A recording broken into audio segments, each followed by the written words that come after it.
Lewis Hamilton has rejoined Mercedes for the 2026 season. Stick around until the end to get all the details about his comeback.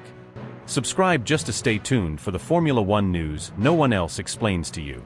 The shock that rippled through the world of Formula One when word broke that Lewis Hamilton had rejoined Mercedes in the year 2027 wasn't something that could be measured by headlines or trending hashtags. It was something visceral. A low hum at first, an ache beneath the surface of an already restless sport. Nobody expected it. Nobody was prepared. Because this wasn't the kind of return you script, it was the kind you survive. And when it hit, it didn't just land, it detonated. For years, Hamilton's name had floated like a ghost in the paddock, a presence felt but rarely spoken aloud. He hadn't retired with ceremony. He hadn't left with bitterness. He had simply vanished, like a master thief slipping into the fog after the greatest heist of all, redefining what a driver could be. 7 titles. Dozens of victories. Hundreds of moments that twisted history into his shape. Then silence. No garage visits. No commentary roles. No awkward cameos in docuseries. He didn't linger like other greats. He disappeared, as if the sport itself had exhausted him. And in his absence, the grid changed. The culture changed. Mercedes changed. Toto Wolff had been building something new, or at least trying to. The world watched as Mercedes attempted to evolve past the Hamilton era, casting new talents into the spotlight, rebuilding the car philosophy, rewriting the DNA that once produced dominance with mechanical consistency. And yet, behind every strategy call, every driver hire, every vague team principal interview, there was the shadow of a man who wasn't there. A legacy that refused to be archived. Rumors, as they always do in Formula One, began as whispers in elevators and espresso bars in Monaco. Eyes lingered too long on anonymous figures in paddocks. Paparazzi captured blurred images of familiar silhouettes entering unfamiliar buildings. A jet with no call sign left Los Angeles in the dead of night. A reserved suite in Geneva was paid for in cash. Mercedes engineers were reassigned to confidential projects without explanation. Nothing concrete. Nothing confirmable. Just enough smoke to make even the coldest hearts feel heat. But nobody could have guessed what happened next. Not a press conference. Not a glossy PR stunt. Just a leaked audio file. Grainy. Raw. Unedited. A private exchange that was never supposed to escape the confines of a secure meeting in Zurich, yet somehow it did. The voice on the recording was calm but unmistakable. "So tell me," it said, steady and piercing, "is the house still mine?" And the reply, slightly trembling but firm, "You were never just a tenant. You were the architecture." The world stopped. You could feel the collective pause. In coffee shops in Sao Paulo. In garages in Melbourne. In boardrooms in Tokyo. Those words didn't need confirmation. They were confirmation. No one else spoke like that. No one else had that weight. It was Lewis Hamilton. And Toto Wolff. And something sacred had just been set in motion again. Suddenly, timelines flooded with speculation. Pilots reported seeing a familiar figure landing near Silverstone. A security guard at Brackley quit his job after claiming he'd shaken hands with a ghost. Custom race boots were ordered from a factory that had gone dormant for years. The telemetry team was instructed to pull old driving profiles from a decade prior. Internal memos marked Phoenix Protocol were intercepted but never explained. And at the center of the storm was silence. No denial, no confirmation. Just tension. Palpable, thick tension. The kind of tension you only feel before a seismic event. And then it happened. He walked into the factory. Not flanked by security or management. Just walked. Like he had never left. The halls had changed. The people had changed. But when he moved, the building remembered him. It recognized him. Whispers stopped. Screens dimmed. Tools were dropped. And Lewis Hamilton, in nothing more than black jeans and a weather jacket, looked around and said one word, "Still smells like victory." That was it. No social media post. No official team video. But everyone knew. And within minutes, the ripple turned tidal. Fans who hadn't watched a race in years reactivated their accounts. Artists flooded the internet with digital renderings of what a 227-era Hamilton helmet might look like. Ex-drivers publicly wept on live television. Teams went into emergency strategy meetings. Sponsors called emergency calls at midnight. Contracts were frozen. Offers were rescinded. Everyone everywhere understood Formula One had just changed. Again. What made it even more stunning wasn't just the fact of his return, it was how he returned. This wasn't a man clinging to old glory. This wasn't nostalgia in racing boots. This was sharpened steel. Hamilton had spent his years away not fading, but fortifying. Studying trends, advancing technology, mentoring young drivers in secret. He had been everywhere and nowhere. Not hiding. Preparing. Behind closed doors, insiders would later whisper about what came next. That he walked straight into the simulator without saying a word. That he requested no data, no assist, no prep. Just silence and the wheel. And when he emerged, the technician monitoring the session had tears in his eyes. Not because the lap time broke a record, but because the ghost had come back faster. And then the internal meetings started. Hamilton didn't return to race again. He returned to win. Not out of ego. Out of necessity. Because somewhere inside him, a war had never ended. A chapter had never closed. A sentence had never been finished. And he would rather burn the track than leave it incomplete. Teams scrambled. Red Bull hired a sleep consultant to help Max Verstappen process the news. Ferrari held a closed-door summit where voices were raised and glasses shattered. Young drivers panicked, wondering if this would block their rise. Older drivers quietly drafted retirement letters they'd never send. Journalists tried to keep up but couldn't. Because this wasn't a story. It was a revolution. And at the center of it, a man who said almost nothing. No interviews. No press tour. Just preparations. He would arrive early. Leave late. Test everything. Rebuild relationships one by one. Mechanics who had once worked under him stood straighter. Engineers redesigned their entire weekend flow to accommodate his habits. The Mercedes team didn't just adjust, they evolved. Because when you put a legend back into the machine, you don't run the same software. In quiet moments, people would later recall seeing Hamilton alone on the track after hours. No helmet. Just standing. Feeling the asphalt. Listening. As if the circuit itself had secrets to whisper, and only he could understand them.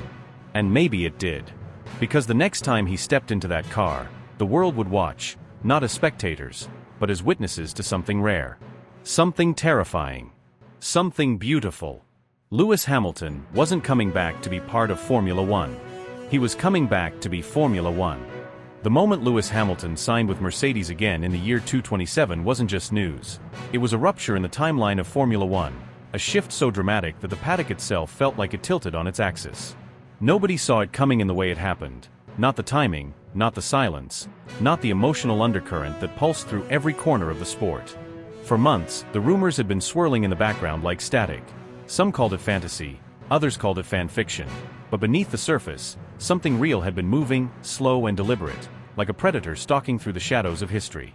And when the news finally broke, it wasn't a polished announcement or a coordinated media spectacle. It was raw. It was human. It was everything the sport had been missing. In a secluded lounge in Zurich, late at night while rain battered the windows and thunder echoed like distant artillery, Toto Wolff sat across from the man who had once carried Mercedes to heights never seen before. The air was heavy, not just with nostalgia, but with unspoken tension, regret, and the flickering hope that something once broken could be reforged into something even stronger.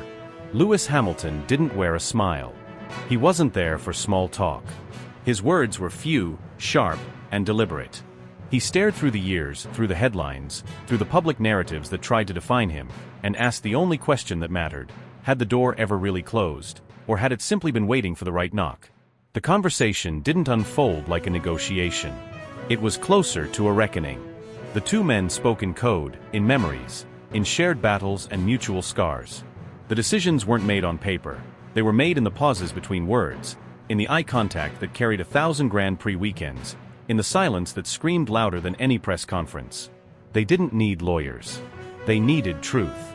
And that night, in the echo of lightning, they found it. The decision was made before either one of them realized it had happened. Mercedes didn't need a driver. They needed a soul. They needed fire. And Hamilton didn't need a seat. He needed a reason. He wasn't chasing anything. He had nothing to prove to the world. He had everything to prove to himself.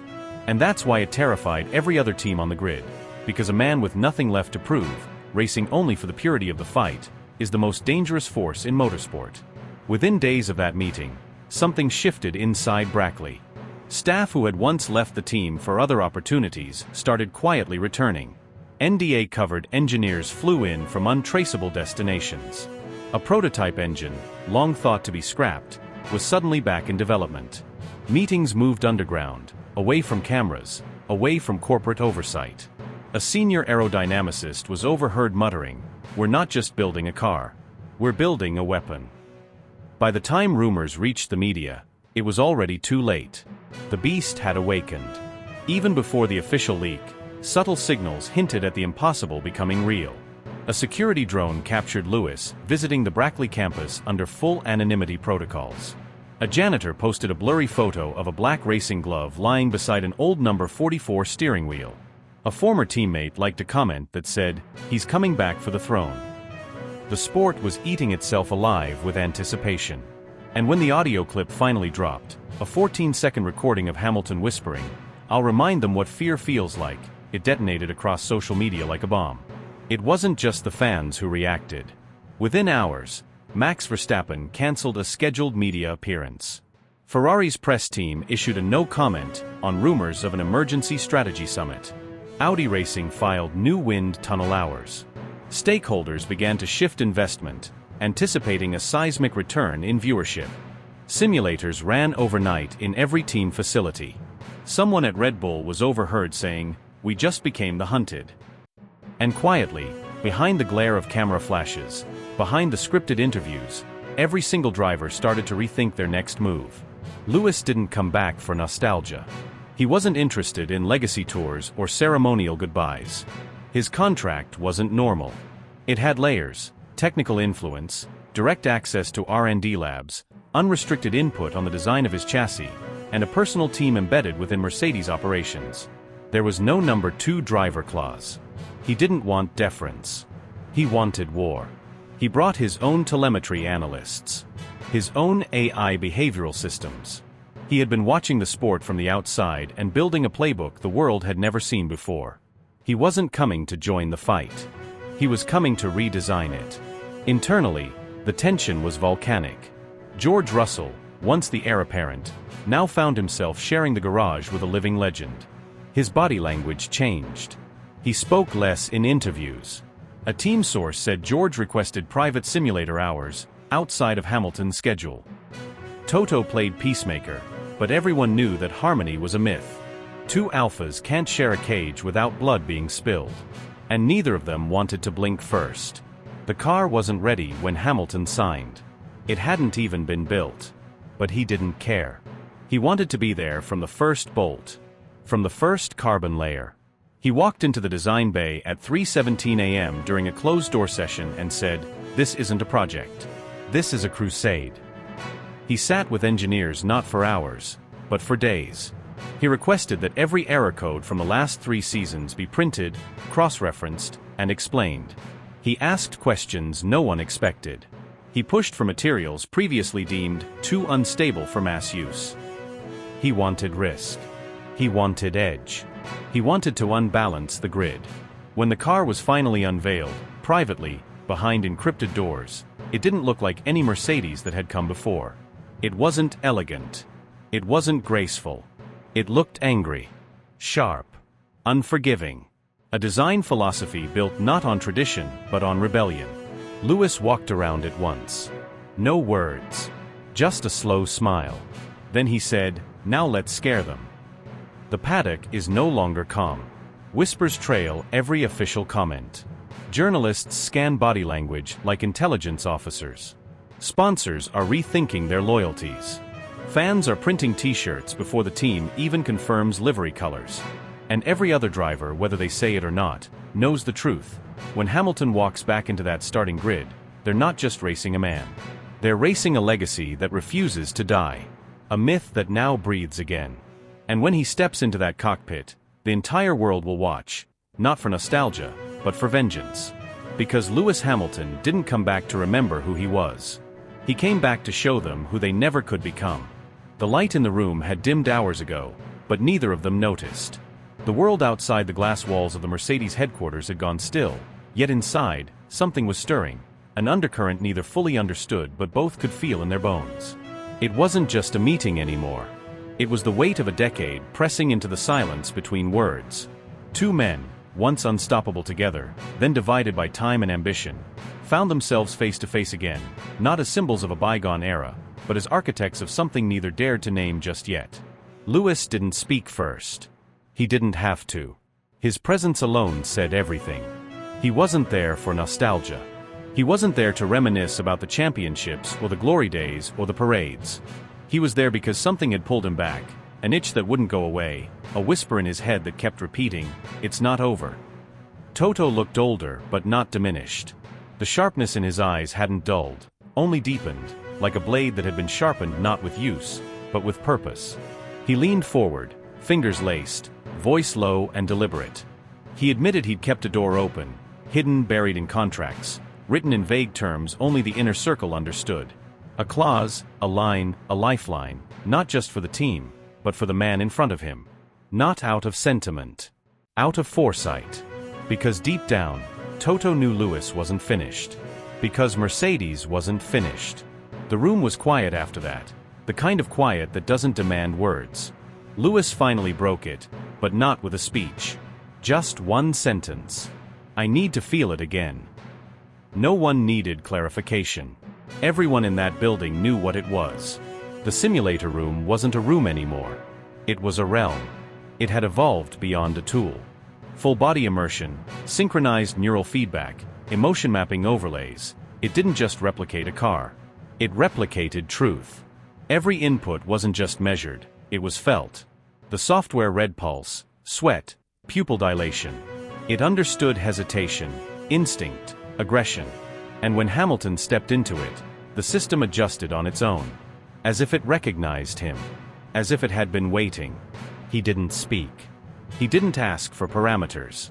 He didn't want the soft setup or a warm-up lap. He just drove. 5 laps. That was the deal. No drama, no theatrics. 5 laps to feel the heartbeat. 5 laps to see if the fire was still real or just an echo. What happened next would become legend. The telemetry was erratic, but not in the way engineers feared. Not in the way mistakes usually register. The car was behaving differently. Sharper exits. Tighter control under deceleration. Traction variances that defied predicted output curves. The system was learning, and learning fast, but it wasn't leading. It was following. Following him. Lewis wasn't adapting to the car. The car was evolving around him. By the 3rd lap, something inside the engineering bay shifted. The AI system, designed to assist with decision-making and simulate optimal driver behavior, stopped issuing recommendations. Not because it failed. Because it was obsolete. Lewis was driving beyond its predictive capabilities. He was writing new data into the fabric of the machine in real time. The engineers didn't know whether to panic or pray. They watched, breathless, as every corner became a revelation. Every straight, a declaration. Lap 5 wasn't supposed to matter more than the others. But it did. Because by then, the car wasn't just different. It was alive. When Lewis stepped out, he didn't look triumphant. He looked certain. That was what made it terrifying for the rest of the paddock. Not just that he was fast, but that he knew. He didn't ask for feedback. He didn't wait for analysis. He looked at Toto and said, "We're not building a comeback. We're building a reckoning."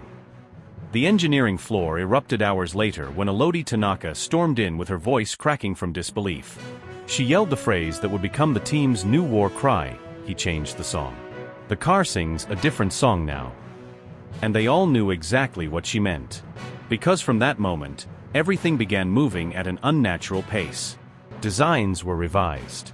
Algorithms rewritten. Entire departments pivoted. The W227 wasn't a car anymore. It was a message. A signal to everyone watching that something ancient and dangerous was waking up. The whispers across the paddock turned to panic. Team principals requested new simulations. Rival engineers tried to reverse engineer the data spikes. Nothing made sense. Mercedes had gone silent again, just like before every championship run. But this silence was heavier. Charged. Like the eye of a storm that was very much coming. Sponsors doubled their investments overnight. Reporters circled like sharks, hungry for confirmation. Hamilton said nothing. He posted no photos. Gave no interviews. He didn't need to. Because the paddock already knew. They knew the look in his eyes. They'd seen it before, right before he destroyed the sport's most sacred records. Right before he rewrote history with each lap. And now it was back. Not because he missed the podium. Not because he wanted to prove something. But because the machine called to him. And he had answered. And deep down, every single rival driver felt it. That chill. That unspoken fear. Because Lewis Hamilton didn't just return to the car. He became it. The moment Lewis stepped onto the tarmac outside the Brackley facility, nothing was the same. Not the wind, not the silence, not the way the shadows fell across the concrete. Something unspoken had shifted. No announcement had been made. No press release prepared. But the engineers knew. The mechanics paused mid-torque. Even the walls, lined with a decade of victories and heartbreaks, seemed to hold their breath. He didn't walk like a returning champion. He moved like a man chasing a ghost that only he could see. The simulation had not been public. That was intentional. What happened inside Mercedes' Neural Drive simulator wasn't built for fans or spectacle. It was designed to test the edge of human-machine integration.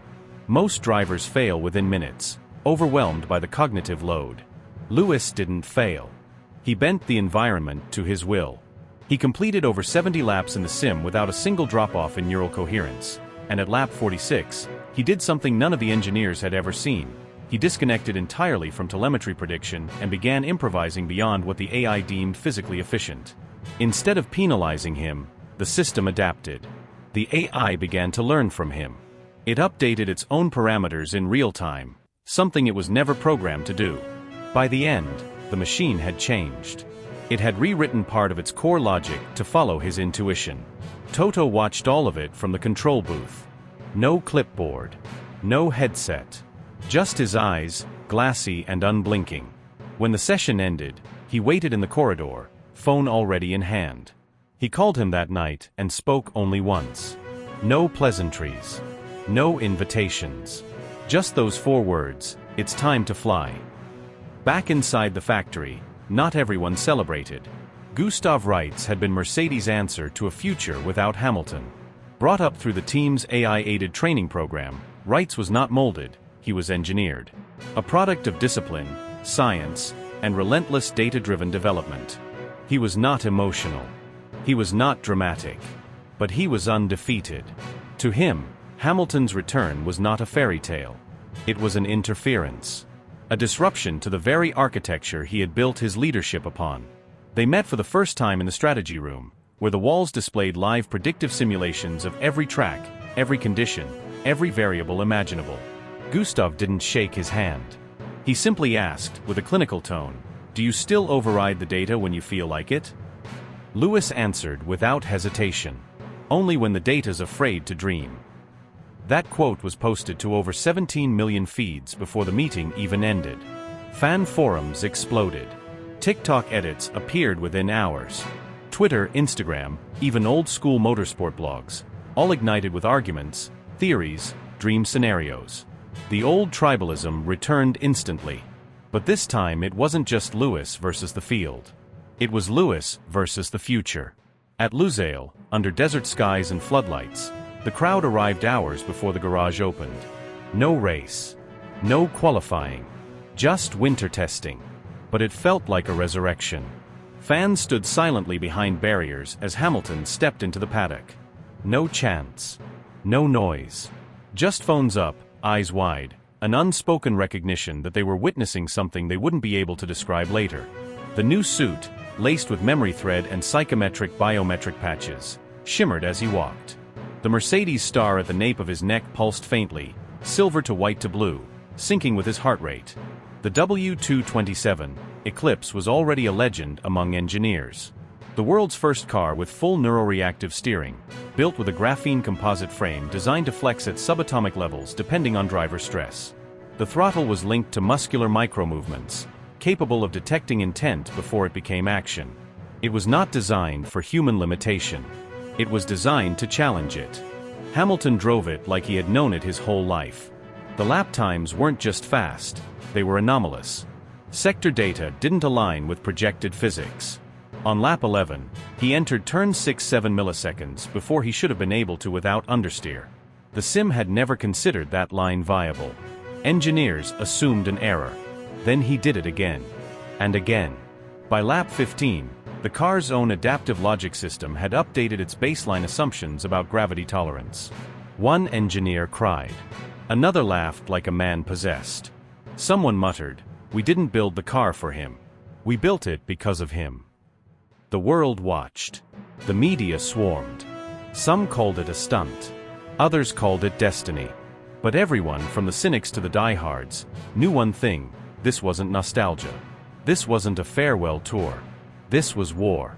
Inside the Brackley compound, Toto gathered only 4 people: Lewis, Gustav, Elodie, and Bonington, brought back from retirement to serve not as engineer, but as something more, a bridge between the past and the future. There was no podium, no champagne, just a document with encrypted smart ink, signed via retinal scan. The terms were unlike anything seen before. Hamilton wouldn't just race. He would co-author the team's internal charter. He would lead the Mercedes ethics board in AI integration. He would serve as mentor, philosopher, and unofficially, the spiritual compass of the team. Toto didn't say congratulations. He simply looked Lewis in the eyes and said, "You're here to light the path we haven't dared walk." In response, Lewis walked to the Eclipse, placed his hand on its chassis, and whispered, "Let's go where fear ends." Ferrari had tried to intervene. There were rumors of a $150 million offer with equity. Red Bull even allegedly offered a multi-role position in racing and brand development. He refused all of them. "I'm not here for comfort," he said in a closed interview that was immediately leaked. "I'm here to finish the storm I started." When the lights went out in Bahrain for the first official race of the season, the grid didn't just look at him. They felt him. The atmosphere changed. Russell watched from the next pit box in silence. Lando tapped the wheel nervously. Verstappen said nothing during warm-up. Not even a smirk. And Hamilton, inside the cockpit, no music, no noise, no engineer in his ear, just closed his eyes, let his fingers feel the pulse of the car beneath him, and spoke into the neural comms, inaudible to all but the machine that had waited for him like a forgotten dream. "One more time. Not for the crown. For what we left behind."